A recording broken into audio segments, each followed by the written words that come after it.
Good evening and welcome to News Tonight on Rajya Sabha TV. I'm Aishwarya Kapoor and here are the latest headlines. Both houses of parliament disrupted over the demonetization issue. In Rajya Sabha, opposition demands the Prime Minister's apology. In Lok Sabha, it asks for discussion under Rule 56.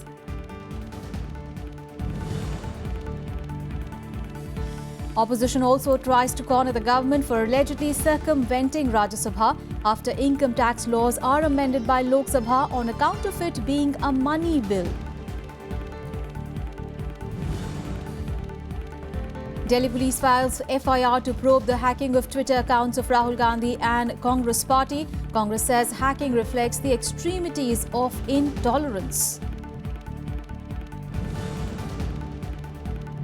And United Nations imposes a fresh sanctions on North Korea, imposing a cap on its coal exports. New penalty expected to throttle the North's nuclear program. A top story this evening, the standoff on demonetization persisted on Thursday and discussion could not be resumed despite the Prime Minister's presence in the upper house. The proceedings were stalled as a united opposition demanded an apology from the Prime Minister for allegedly implying that opposition parties support black money. The government hit out at the opposition for paralysing the proceedings of the House and maintained that the Prime Minister would intervene if required. For the 11th consecutive day, the demonetization stalemate rocked the upper house of parliament. Prime Minister Narendra Modi attended Rajya Sabha during question hour on Thursday, as it is the day allocated to questions pertaining to the Prime Minister's office. Upping the ante against the Prime Minister, the opposition joined ranks in condemning his statement outside parliament and demanded an apology. प्रधानमंत्री जी ने एक दो सभाओं में ये बता दिया कि जो विपक्ष जो है, प्रधानमंत्री जी ने कहा कि विपक्ष जो है ये ब्लैक मनी वालों को सपोर्ट करते हैं। इसके लिए तो क्षमा मांगनी चाहिए। Please conclude now. कर रहा है। प्लीज कंक्लूड कैसे? Please conclude. नोटबंदी के मुद्दे के ऊपर जब ये चर्चा इधर होती है तो प्रधानमंत्री जी इधर हाउस में प्रेजेंट हैं और चर्चा का बैठे ऐसा हमारी पार्टी चाहती है। The statements are being made outside. I am fully supporting what the leader of the opposition has said. ये जो बहस है वो आपने जो सुझाव दिया तैयार है, लेकिन एक बात और है जो लगातार हम लोग कह रहे हैं कि प्रधानमंत्री जी चारों तरफ और हर तरफ बोल रहे हैं। यहाँ जब बहस हो तो इस बहस में वो बैठे सुने और पूरी तरह से जो जवाब दे सकते हैं। The government reiterated that the Prime Minister would intervene if required and accused the opposition of running away from the debate. Prime Minister is very much here, and as and when required, he will also intervene in the debate also. That has been said very clearly. And in spite of this, now their intent is not to allow the debate. What can you do? They are running away from the debate. Mr. Chairman, sir. The chair tried to broker truce. A matter of interest to all sections of the House, a debate was conducted. It has remained unfinished. I have consulted the government now. They have no difficulty in continuing with the debate. Can we now, do I have the view of the House that where we left off, we continue? A war of words ensued between the opposition and Treasury benches. Opposition members trooped into the well demanding the Prime Minister's apology. BJP members also engaged in verbal duels.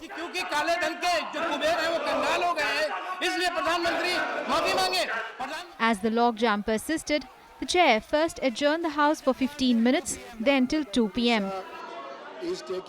Even in the post-lunch session, the Prime Minister was present in the upper house. However, opposition members refused to relent, continuing their demand of an apology from the Prime Minister. With little signs of reconciliation, the chair adjourned the House till Friday. House is adjourned. With inputs from Vishal Daya and Panchanan Mishra, Kriti Mishra, Rajya Sabha TV. And amid continuous uproar over demonetization issue by opposition parties, the Lok Sabha was adjourned soon after resuming for question hour. The proceedings of the lower house have witnessed a near complete washout in this session over the issue. The government and the opposition were once again at loggerheads in Lok Sabha over a discussion on the demonetization issue. However, Parliamentary Affairs Minister Anant Kumar reiterated the government's willingness for a healthy debate. आप प्रश्नकाल suspend करके 0 over से इसके बारे में चर्चा शुरू करने के लिए आपने सोचा है, वैसा चर्चा करने के लिए भारत सरकार तैयार है। इसलिए आप अब से चर्चा शुरू करवाइए, हम चर्चा करने के लिए तैयार है। Adamant over the demand of having a discussion, opposition parties filed an adjournment motion which was rejected by the Speaker. Opposition parties also wanted a discussion under Rule 56. मैं यह चाहता हूं कि आप इसको अलाउ कीजिए डिस्कशन के लिए, हम आपके सामने रखेंगे और हम आपको ये कहे हैं आप किसी भी रूल में लो, डिबेट हो और उसके ऊपर वोटिंग हो। You try to convince the government to agree to that, and we simply want that discussion with voting. Why voting? And if this issue is asserted, there are rules, madam. कि rule 56 के अधीन जो है बहस शुरू होना चाहिए तुरंत। मत विभाजन होना चाहिए। हम मत विभाजन से नहीं भाग रहे हैं। नोटबंदी से गरीबों की मौत हो रही है। We demand that there should be discussion. We are not in favor of the black money. We should take strong action. But why government is not ready to come for the discussion? On this basis, madam, after the announcement of this demonetization,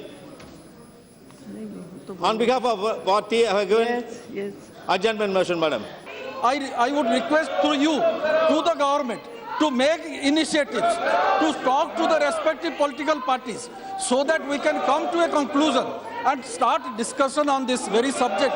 When the uproar refused to die down, the Speaker first adjourned the House during question hour and then for the entire day. With inputs from Ravindra Singh Shoran and Pranav Goswami, Bureau Report for Rajya Sabha TV.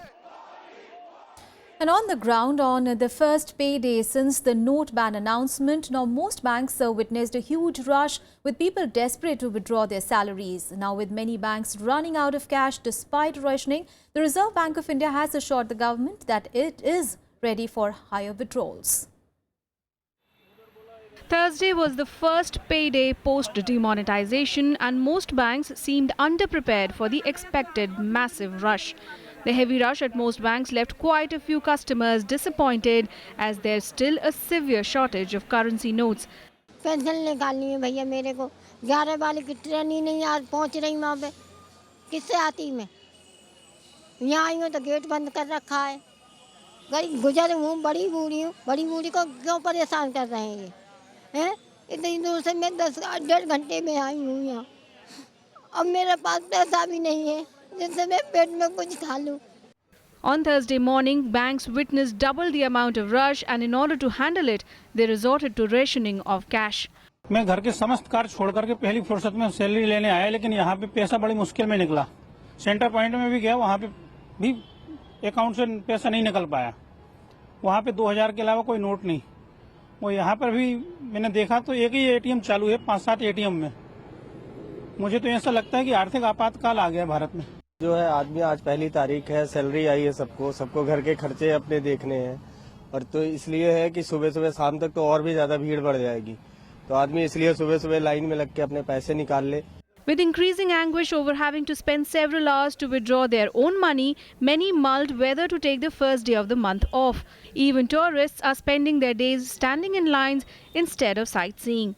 मुझे जाने नहीं दिया जा रहा है जबकि मेरा office के यहाँ पे 5-6 अकाउंट है यहाँ पे डॉलर के रुपीस के जो है मुझे नहीं जाने दिया जा रहा है. डिप्लोमेट को कितनी दिक्कत हो रही है इसकी. कम से कम गवर्नमेंट ऑफ इंडिया को ये तो देखना चाहिए. कम से कम जो आपके मेहमान हैं गेस्ट हैं डिप्लोमेट है उनके साथ तो कम से कम रियायत आप दीजिए. I've been waiting for 2 days to get cash out. I have no cash whatsoever at the moment, so I'm reliant on places that accept card only, which is making travelling around India pretty difficult. Despite several banks claiming to have made adequate arrangements just to handle payday, many banks rationed cash to just 5,000 rupees per person, while some offered 10,000 to 12,000 rupees per withdrawal. लोग कतार में तो होंगे क्योंकि आज salary day है, पहला दिन है, लेकिन हमने बहुत व्यवस्थाएं की. अभी आरबीआई का स्टेटमेंट भी आया था, बैंकों के स्टेटमेंट भी आ रहे हैं कि भाई 100 के नोट भी सफिशिएंट है, 500 के नोट भी बाजार में आ गए हैं और 2000 के नोट भी मिल रहे हैं एटीएम में. इसलिए कोई दिक्कत नहीं है, घबराने की कोई जरूरत नहीं है. और मैं एक और अपील करना चाहता हूं आपके माध्यम से कि वो डिजिटल पेमेंट की ओर भी बढ़े. Meanwhile, the government has cut short the deadline of using old 500 rupee notes at petrol pumps and for buying airline tickets at airports to December 2nd from December 15th. Bureau Report, Rajya Sabha TV. And the Public Accounts Committee has decided to call the RBI Governor and top Finance Ministry officials next month to review the economic situation following demonetization. Well, the decision to call RBI Governor Urjit Patel, Finance Secretary Ashok Lavasa and Economic Affairs Secretary Shakti Kanta Das was taken unanimously by members of the committee. Now, the exact date will be decided depending on the availability of the RBI Governor. Now, according to various estimates, GDP growth is likely to witness a decline due to demonetization, but the range varies from 0.5% to 2%. Well, the economy grew 7.3% in the second quarter of 2016-17, up from 7.1% in the previous quarter. We took some important decisions. One decision is the assets of India abroad, especially our embassies. There was a report by the CAG which we examined, and we are going to submit our report to the Parliament next week. We had a discussion after the demonetization. There are certain situations in the country. We are not against unearthing black money. Everybody support that. But this demonetization, withdrawing 1,000 rupee notes and 500 rupee notes has created some problem in the country. So we thought that in the first week or second week of January, we will call the Reserve Bank Governor, Secretary Finance, Secretary Economic Affairs to have an examination or review of the economic situation of the country after this demonetization. Coming back to Parliament, well, opposition parties lashed out at the government on Thursday for allegedly circumventing the upper house of Parliament. Well, the accusation came after the Lok Sabha passed by voice vote a bill to amend the income tax laws. The government, however, rubbished the claims. Raising the issue during zero hour, Naresh Agrawal of the Samajwadi Party alleged that the government is using the money bill ploy to bypass Rajya Sabha. Agrawal's stance was supported by Congress's Jairam Ramesh. संविधान के अनुच्छेद 110 Pardon? Article 110 of the constitution Yeah, you are 267. हाँ हमने 267 में ये विवाद का मुद्दा रहा है, सदैव से रहा है, लेकिन जब से सरकार आई है इस सदन में बहुमत न होने के कारण निरंतर ये सरकार इस सदन की उपेक्षा करने का प्रयास करती है. But the issue is the use of the money bill route to deliberately bypass the Rajya Sabha. This happened first in the case of the Aadhaar bill. However, the government was quick to refute all charges and highlighted constitutional provisions. All of the highest regard of this house and the other house. But what is supreme is the Constitution of India. And the Constitution of India, Article 110, clearly lays down the mechanism. And it clearly says any bill altering processing of tax is a money bill. Certification comes thereafter by the Speaker in the event of a dispute. This Constitution neither we have framed nor they have framed. As per the provisions of Article 109 of the Constitution, the Rajya Sabha has limited powers with respect to money bills. A money bill, after having been passed by Lok Sabha, is sent to Rajya Sabha for its recommendations. It has to be returned to Lok Sabha by the upper house within 14 days from the date of its receipt, with or without recommendations. It is up to the Lok Sabha to either accept or reject all or any of the recommendations made by the Rajya Sabha. Kriti Mishra's report for Rajya Sabha TV. Meanwhile, leaders of 16 opposition parties, including 32 MPs from both houses of parliament, took the matter of the income tax amendment bill to the president today. Now, during the meeting, they raised objection on the manner in which the bill was passed as a money bill in Lok Sabha. Well, the parties also presented a memorandum to the president. There is a sense in the country that the voice of people is being suppressed. This is being done across the country, and now it has been done in Parliament House. Blatantly. This is not the way to run parliamentary business. We thought that parliamentary democratic system or the rules and procedure of business of parliament are being broadly evaluated. So we made a fervent appeal to the head of the constitution of the country, Honorable President, to intervene into it and to see that the bills are passed according to the rules and procedure. जनता की तकलीफ को लेकर हम जो चर्चा करना चाह रहे हैं वो पेंडिंग रख करके सरकार अर्जेंसी और इम्पोर्टेंट बोल करके पास की है, वो सरकार के लिए हो सकता है, लेकिन अध्यक्ष के लिए ये अर्जेंसी इम्पोर्टेंसी कोई कारण नहीं हो सकता नियम को तोड़ने के लिए. Meanwhile, the official Twitter accounts of both the Indian National Congress and its Vice President Rahul Gandhi were hacked on Wednesday. While the Congress has said that the hacking exposes the vulnerability of cybersecurity, BJP called it a move to sabotage its demonetization drive. Meanwhile, an FIR has been registered to probe the hacking. Now, the Ministry of Electronics and Information Technology has also started an investigation into the case. In less than 24 hours, the official Twitter accounts of both the Congress party and its Vice President Rahul Gandhi were hacked. Gandhi's Twitter account was hacked Wednesday night and some obscene remarks were posted online. They stayed there for around an hour before being removed. After the hacking, the Congress party raised questions about the digital safety of all Indians. It also filed a complaint with the cyber cell of Delhi Police. Free speech and right to disagree is under attack by lumpen fascists in this country. Such despotic and vulgar attempts reflect the extremities of intolerance and culture. It, however, exposes the cyber security network in India. It exposes the weaknesses of the cyber security as also the digital payments network. The Delhi Police has registered an FIR in the case. It has also sought the log details of Rahul Gandhi's account from the micro-blogging site. Has received complaint regarding Twitter account hacking of Mr. Rahul Gandhi. We have initiated legal action. We have registered FIR and investigation is on. Ask the concerned agencies to give details. And the investigation in all aspects, we have taken it up. Meanwhile, the centre has ordered an inquiry into the hacking. The Ministry of Information Technology has also asked Twitter to submit activity details of Rahul Gandhi's account for the last 6 days. However, the BJP called it a design to discourage people from doing online transactions. We in the government completely disapprove of the hacking of the Twitter account of Mr. Gandhi. Appropriate actions have been taken. The Government of India, certainly in the IT Ministry, talked to the Twitter account handlers, and we will render all the cooperation in the investigation. But what worries me is the kind of sweeping allegations being made, as if trying to divert the attention of the Narendra Modi's government initiative for a cashless economy. On Wednesday, a series of explicit tweets were posted from the Congress Vice President's account. Most of the tweets, which were deleted soon after, carried expletive-laden messages. Bureau Report, Rajya Sabha TV. And for more news from across the nation, let's go nationwide.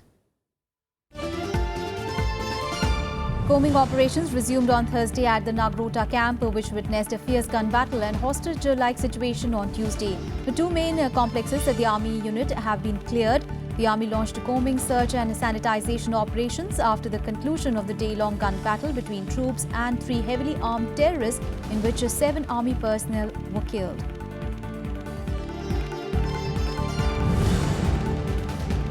Meanwhile, normal life in Kashmir continued to be affected by a separatist shutdown on Thursday. Separatists on Wednesday extended the almost 5-month-long shutdown by a week, even as the unrest is showing signs of fatigue, with people defying the strike calls and increasing their activity. More than 100 civilians have been killed in months of street clashes between protesters and security forces since the killing of Hizbul terrorist Burhan Wani.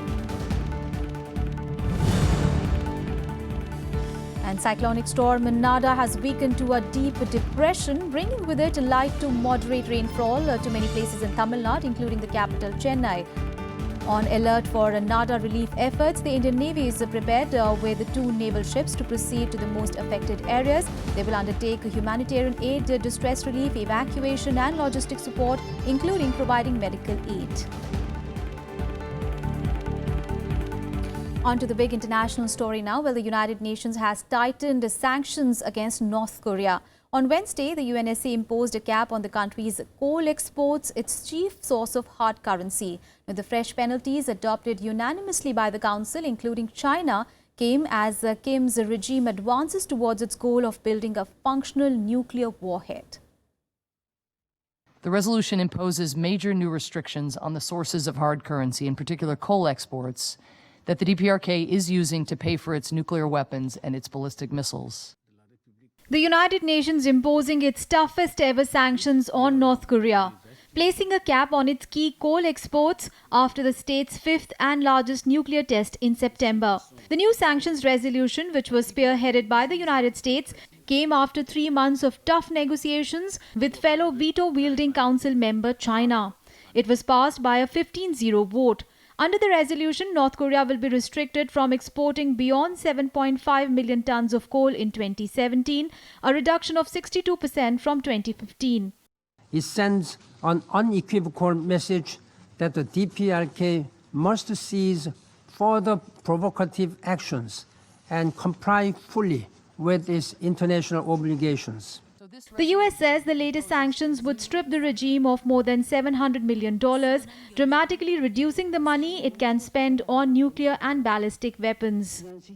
정부는 유엔 안전보장이사회가 북한의 5차 핵실험에 대응하여 현지 시간 11월 30일 수요일 오전에 결의 2321호를 중국과 러시아까지 포함한 만장일치로 채택한 것을 2321号决议应该得到全面和平衡的执行。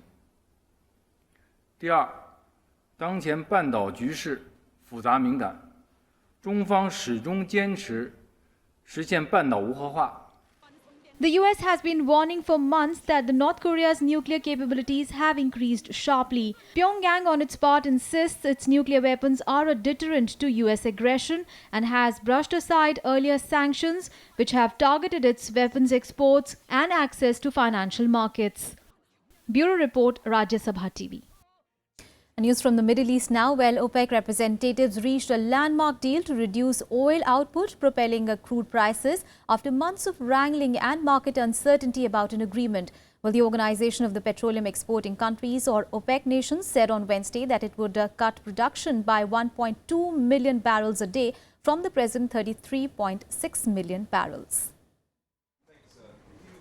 The oil cartel OPEC has agreed its first supply cut in 8 years in order to boost the price of oil. Mohammed bin Saleh Al Sada, OPEC's president, said a cut of 1.2 million barrels a day would start from January. The agreement that OPEC reduces approximately 1.2 million barrels a day to bring its ceiling to 32.5 million barrel per day, effective 1st of January 2017. The move comes after more than 2 years of depressed oil prices, which have more than halved since 2014 due to a supply glut on the market. The price of Brent crude jumped 10% to $51.94 a barrel, and US crude rose 9% to $49.53 a barrel after the announcement. This is a major step forward, and we, with my colleagues, we think that it is a historic moment to come to this agreement, which will definitely help in rebalancing the market, and it will help reducing the stock overhang. In addition to the production cut by OPEC members, non-OPEC countries will be expected to reduce production of 600,000 barrels a day. OPEC did not list which countries these might be, beyond saying Russia was prepared to cut 300,000 barrels from its output of more than 10 million barrels a day. The market needs to be rebalanced. Rebalancing the market would need courageous decisions from OPEC and with the support of some key countries of non-OPEC. The deal comes after oil ministers agreed to a cut in principle in September, which would have limited output by about 700,000 barrels a day while allowing Iran to increase production. But disagreements between Saudi Arabia, the world's largest oil producer, and Iran led to doubts an agreement would be secured. The Saudis were hesitant to shoulder the lion's share of a cut, while Iran had resisted reducing its own production, arguing it had yet to recover its output levels after years of sanctions. At Wednesday's meeting, however, Saudi Arabia agreed to cut output by about 500,000 barrels per day, a total reduction of about 4.5%. That will take its output to 10.06 million barrels per day.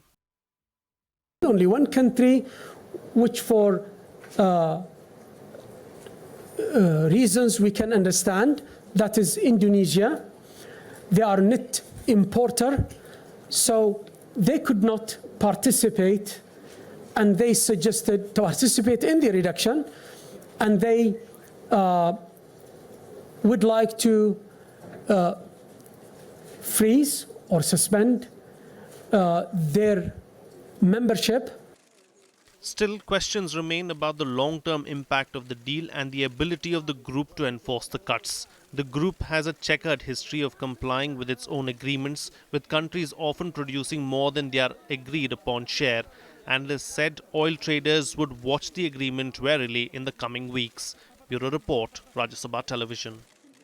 Now, the update on the Colombian plane crash. Well, the authorities on Thursday said that they are investigation evidence that a plane carrying a Brazilian football team crashed because it ran out of fuel as it tried to land. Now, an audio released by the Flight Control Center showed that the pilot had requested instructions for an emergency landing due to a lack of fuel and electrical failure. This was verified by the co-pilot of the Avianca plane flying close by at the time, who said that he overheard the Lamia plane reporting that it was out of fuel and had to land. Now, investigations are currently underway. The disaster on Monday night killed 71 of the 77 people on board.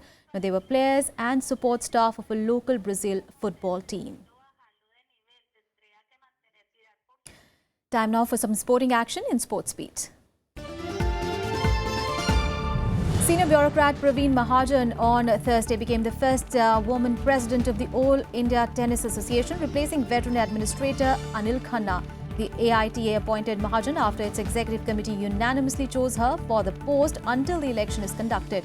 Mahajan was the first woman chief of the Central Board of Excise and Customs and is now posted in Jodhpur as administrative member of the Central Administrative Tribunal.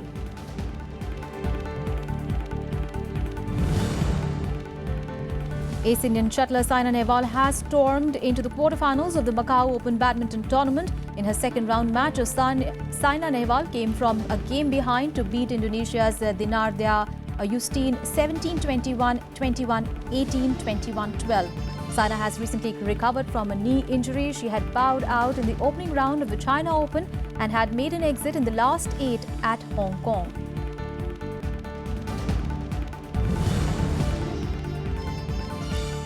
Magnus Carlsen has won the World Chess Championship for the third consecutive time after defeating challenger Sergei Karjakin of Russia. Carlsen sealed victory following 3 weeks of play and a series of tiebreakers in New York. Now, Karjakin tied against Carlsen in the 12 regular rounds but was beaten in the final phase of the 4 quick-fire games. Well, that's it from me and my team in this edition of news. Thanks for watching. Good night.